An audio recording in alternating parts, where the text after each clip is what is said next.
Bonjour à toutes, bonjour à tous. Je m'appelle Terry et je vais raconter mon histoire, celle d'un papa en détresse et d'un enfant qui a été placé, je pourrais dire abusivement. Donc je vous explique ma situation. Donc je suis âgé de 32 ans, mon fils est âgé de 10 ans.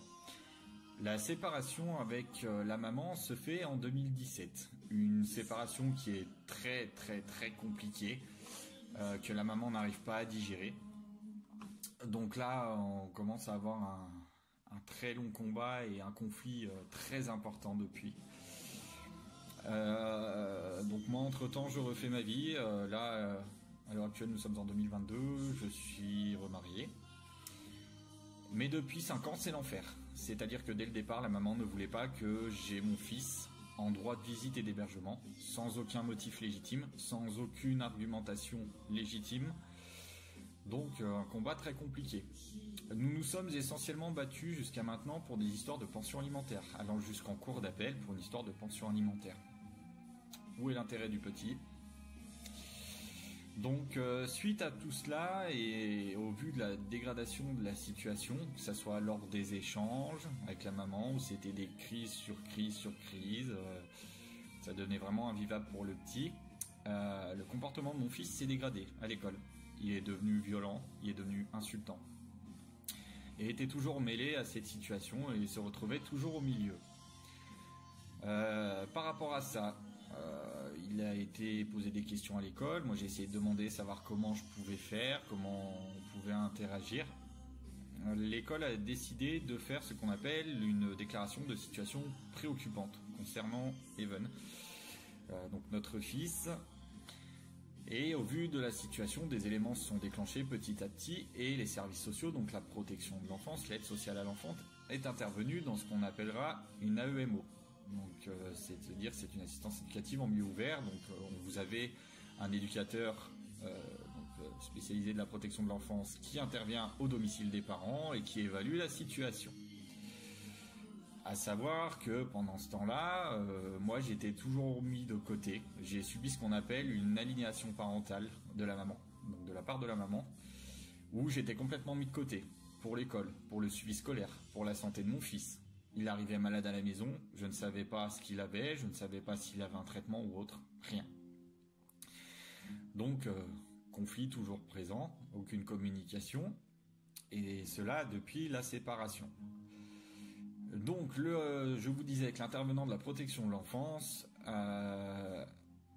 est intervenu au domicile, a fait son rapport, et par rapport à l'état de mon fils, notamment au niveau psychologique et de ce qu'il vivait au quotidien, il a décidé de placer l'enfant comme étant enfant en danger. Voilà, donc déclarer mon fils en danger. Pourquoi ? Parce que mon fils, au-delà d'être placé au milieu de ce conflit parental massif, qui sera dénommé ainsi, mon fils subit des violences chez la maman. La maman, à plusieurs reprises, m'a dit diverses choses que je ne dirai pas là, puisque on ne va pas aller trop loin. Et connaissant les représailles de madame, je préfère me limiter, bien évidemment. Donc il y avait de la violence, il est déclaré en danger, le procureur est saisi et à ce moment-là, il est décidé de confier l'affaire à madame le juge des enfants. Donc une audience se fait en date du 19 mai 2022. Et à ce moment-là, il est pris comme décision, sans prendre en compte les notes de la protection de l'enfance ni le rapport, qui préconisait de placer Evan à mon domicile, au vu de la situation. Madame le juge, sous prétexte de dire c'est un conflit parental massif, décide de placer l'enfant et ne voit pas d'autre solution, alors que je demande que ça, accueillir mon fils chez moi pour faire évoluer la situation. Eh bien non, conflit parental massif, paf, et ben on place l'enfant. C'est facile, c'est ça, c'est la justice française. Bref, je fais appel de cette décision, bien évidemment, mais malheureusement, entre-temps, mon fils est placé. Il est placé en maison des enfants, donc en foyer, on va dire, hein, et est placé fin juillet de cette année. Donc très difficile de vivre un été comme ça, de ne pas voir son fils pendant l'été, ultra compliqué. Au-delà de cette souffrance que moi je vis, c'est une souffrance que sa famille vit. Tout le monde subit ce malheur, tout le monde subit ça depuis toutes ces années, sans que rien n'évolue. Tous mes proches, qu'ils soient famille, amis, connaissent cette situation, mais impossible de sortir de là. J'ai pas eu forcément les moyens de pouvoir payer un avocat, notamment à la situation actuelle, ayant une situation financière très compliquée. Voilà, j'ai l'interdiction de faire un prêt, donc je suis complètement bloqué et je ne peux pas prétendre à l'aide juridictionnelle, étant soi-disant trop riche. Voilà, donc c'est toujours pareil, la France et la justice française. Nous passons au mois d'octobre en appel, devant la cour d'appel, donc je suis seul, je n'ai pas d'avocat, je suis le seul à avoir fait la demande pour faire lever le placement. Monsieur l'avocat général, au vu de la situation, demande à faire lever le placement, mais les 3 autres magistrats présents refusent cette solution-là et Even reste placé. Pourtant, lors de cette audience, mon fils a demandé à revenir vivre à la maison. Il se voyait ici, à la maison, avec un avenir. Il voyait, donc il est âgé de 10 ans, l'an prochain c'est le collège, il se voyait aller au collège, il se voyait avancer. On a toujours des activités, on fait beaucoup de choses. Il n'a absolument aucun danger à la maison. Il n'a aucune violence. Je dis bien aucune violence. Contrairement à des choses qui ont pu être dites contre moi et des propos qui sont totalement diffamatoires. Puisque on me fait passer pour un drogué, pour un alcoolique, pour énormément de choses. Je travaille, j'ai une situation qui est stable. Je travaille aujourd'hui dans la fonction publique. Je suis apprécié de mes collègues. J'ai eu des témoignages, 15 témoignages qui n'ont pas été pris en compte par la justice sur le papa que je suis, sur le comportement d'Even quand il est à la maison et surtout le comportement d'Even quand il doit retourner donc au foyer. Donc Evan a été énormément déçu de cette situation, de cette prise de décision, surtout en appel, puisqu'il espérait vraiment ça, pouvoir revenir à la maison. Et depuis, c'est l'hécatombe. Dans le sens où mon fils devient de plus en plus violent, dans le sens où il y a des insultes que je n'ai jamais entendues à la maison, qui sont maintenant répétées, dans le sens où la vie en foyer c'est très compliqué. Evan a du mal aussi à accepter certaines règles, certaines choses, et il n'accepte pas de toute façon le foyer. Il en vient maintenant à voler. Donc on se dégrade de plus en plus, il a tenté de fuguer, il y a énormément de choses, qui ne vont pas du tout. Et si je viens aujourd'hui à faire ce témoignage, j'espère qu'il pourra aboutir et j'explique au mieux la situation. Après, si vous avez besoin, n'hésitez pas à me contacter. Je suis disponible pour dire ce qu'il en est. C'est pour tenter de faire une cagnotte et de faire sortir mon fils de ce foyer, de tout ça, de le faire avancer dans la vie et de le faire devenir quelqu'un vraiment de véritable, quelqu'un qui ne dévie pas par un placement, parce que tout ce qu'on voit dans les reportages, c'est tout simplement ce qu'il en est vrai. C'est-à-dire que moi je vois l'évolution de mon fils, il s'est amaigri, c'est une catastrophe, ça devient vraiment très très très grave et très très alarmant. Ses grands-parents, donc de mon côté paternel, sa famille, sa tante, a été totalement mis à l'écart. Mon épouse, sa belle-mère, qui prend soin de lui depuis 5 ans, a été totalement mise à l'écart. À l'heure actuelle, depuis que j'ai fait un dépôt de plainte à la gendarmerie, puisque mon fils, dans ses droits de visite chez la maman, continuait à être violenté, un dépôt de plainte a été fait. Et depuis, je suis totalement mis à l'écart. C'est-à-dire que je vois mon fils 1 fois par mois maintenant. Donc, de pierre en pierre.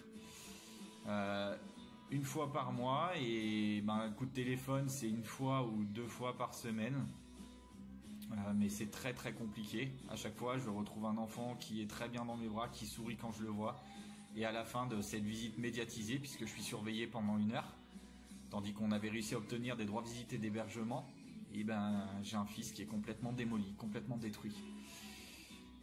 J'ai essayé d'alerter les médias, j'ai essayé d'alerter Monsieur Macron, le président de la République.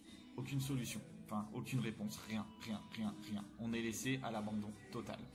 Si je viens aujourd'hui à faire cette vidéo et à la publier, c'est pour crier ma détresse de papa malheureux, d'un enfant en danger, vraiment en danger, alors que c'est un enfant qui est exceptionnel, qui à la maison, c'est un pur bonheur de l'avoir, qui est très câlin, qui est toujours souriant.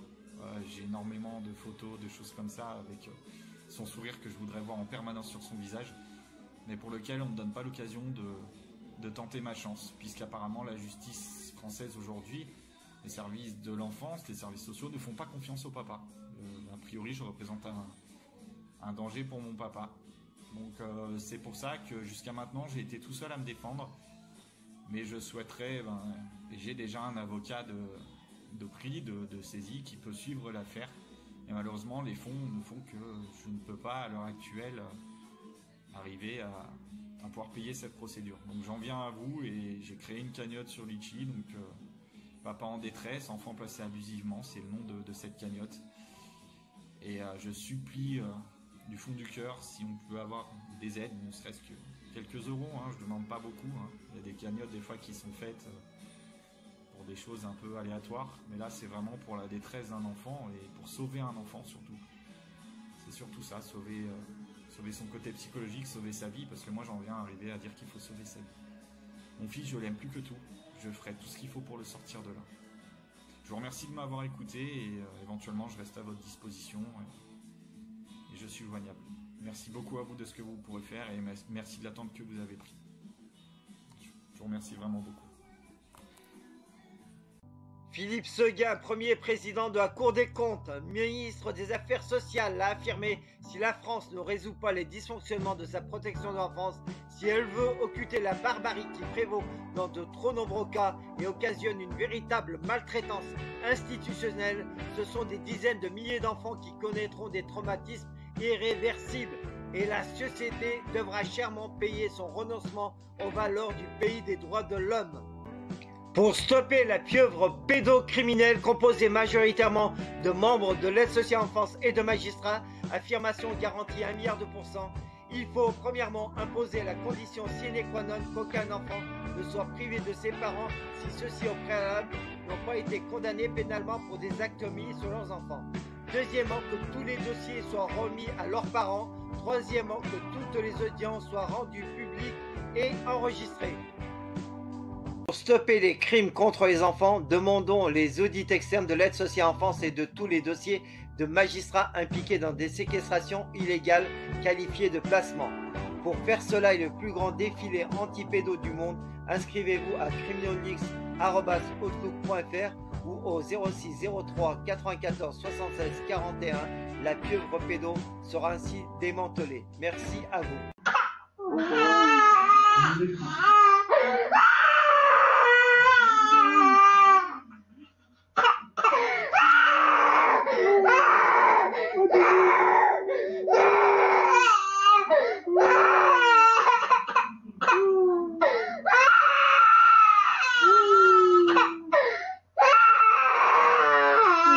Najma, est-ce que tu viens avec moi? Bah ouais, non, t'as pas envie. Tu dis au revoir à maman? Non, elle veut pas. Papa?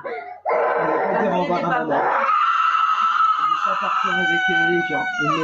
Elle veut pas partir avec les gens. Non.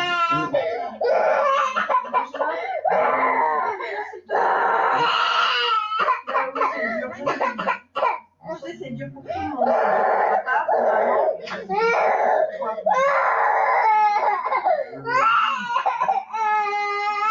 Vous montrez sur les médias comment on arrache les enfants. Vous êtes déjà là. Si, regardez, je fais rien pour la retenir. Hein. C'est bien même qu'elle arrache. C'est bien même. Elle a voulu tout à l'heure, monsieur a voulu apprendre. Regardez comment elle s'accroche. C'est pas bon. C'est dans ton tout beau. Et puis on peut quelqu'un. Regarde, maman va faire une vidéo, mon cœur. Je vais montrer à tout le monde. Je vais montrer à tout le monde comment ça se passe. Voilà. Voilà la décision. Voilà la décision du juge aujourd'hui. Voilà. La décision du juge aujourd'hui, c'est de placer mon enfant, de laisser mon enfant en foyer jusqu'au mois de mai. Regardez l'état de mon fils. Regardez bien l'état de mon fils. Voilà. Là, je suis en direct du tribunal avec mon enfant. Regardez bien. Regardez bien. La juge a rendu son verdict. Mon fils est placé en foyer jusqu'au mois de mai. Mon fils est placé en foyer jusqu'au mois de mai. Et j'ai juste un droit de visite par semaine. Un droit de visite par semaine. Un putain de droit de visite par semaine. Pas d'appel avec mon fils, rien du tout. Regardez. Regardez mon fils dans l'état qu'il est. Regardez. Il veut même pas me lâcher. Regardez dans l'état qu'il est. Regardez. Voilà. Et on m'accuse d'être une manipulatrice. Voilà. Regardez mon fils. Regardez mon fils. Madame. Voilà, vous avez vu? Vous voyez un peu la justice française? Regardez bien la justice française. Gens qui réfléchissent ou qui donnent les ordres pour que l'aide sociale à l'enfance puisse avancer dans les meilleures conditions possibles. Exemple, les élus municipaux. Exemple, les élus départementaux. Car en règle générale, l'ASE dépend du département. Il y a des élus départementaux, ils ne font pas leur travail. Ils ne dénoncent pas les incohérences ou du moins les dysfonctionnements de l'aide sociale à l'enfance. Et ce n'est pas normal. Exemple, les responsables associatifs qui ont des associations qui ont pour but d'accompagner les personnes placées par l'aide sociale à l'enfance et qui font du business sur de la misère humaine. Car il ne faut pas oublier qu'un enfant en très grande difficulté, exactement ils disent en TGD, un enfant en TGD coûte exactement 1090 € par jour à l'État. Allez vérifier. Vous allez vérifier. Un enfant en TGD, c'est-à-dire en très grande difficulté, coûte exactement 1090 € par jour. Je vous promets, donnez les 1090 € à une maman qui a un enfant à qui elle n'arrive pas à s'en occuper, vous allez voir qu'en un an, elle va très bien s'en occuper. Comment ça se fait, on arrache des enfants à leur famille? En règle générale, qu'est-ce qu'ils font? Ils n'arrivent pas à bien s'occuper de leur enfant, c'est toute une histoire qui est de finance. Mais on donne ça à une association, et à cette association-là, on leur donne 1090 € par jour. On avait fait un calcul sur 5 enfants, ça faisait, je crois, 160 000 € par mois. Vous vous rendez compte? Vous avez 5 enfants en TGD de votre association, vous pouvez toucher 160 000 € par mois. Ok, vous avez les charges, que vous voulez, mais c'est énorme. C'est une grosse somme.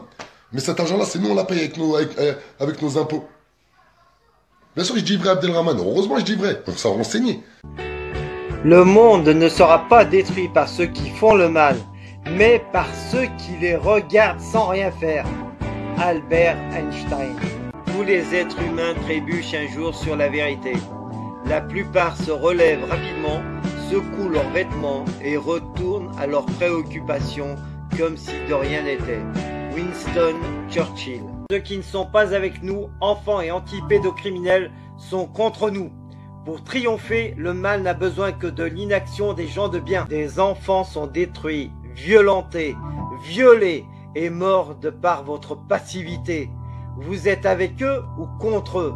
Pour les pédos ou anti-pédos? Les terroristes comme Mera, les frères Kouachi, Nemouche, etc., les délinquants violeurs d'aujourd'hui, de demain, sont aussi les fruits de la pieuvre via l'aide sociale à l'enfance. Des centaines de milliards d'euros ont alimenté les pédocriminels de l'aide sociale à l'enfance et complices. Et ça continue avec vos impôts. Les audiences concernant des enfants innocents se font dans des huis clos sans public. Les enregistrements vidéo ou sonores, ils sont interdits. Pourquoi? Les dossiers sont inaccessibles aux enfants ou à leurs parents qui les défendent. Pourquoi cette opacité? Pourquoi cette injustice de la justice pour des enfants innocents qui les pousse à être violés, violentés et à la mort? Les impliqués, magistrats, membres de l'aide sociale à l'enfance, etc.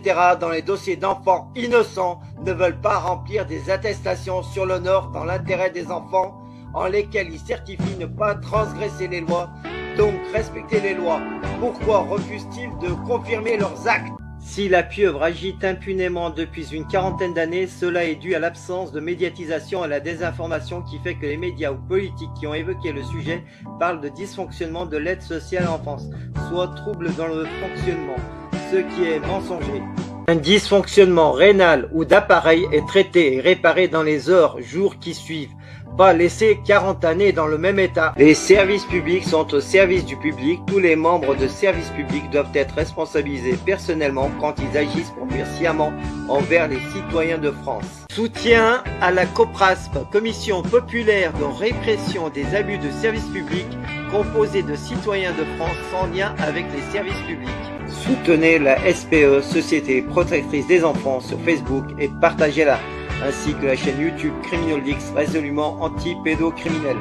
Pour soutenir CriminalX et libérer les enfants victimes de la pieuvre pédocriminelle via ASE, Aide sociale à l'enfance, pour combattre la pédocriminalité, je vous invite à faire des dons sur le compte qui suit. Ma chaîne étant bloquée, je vous invite à cliquer sur la cloche et à choisir l'option toutes pour recevoir les notifications des nouvelles vidéos publiées. Merci.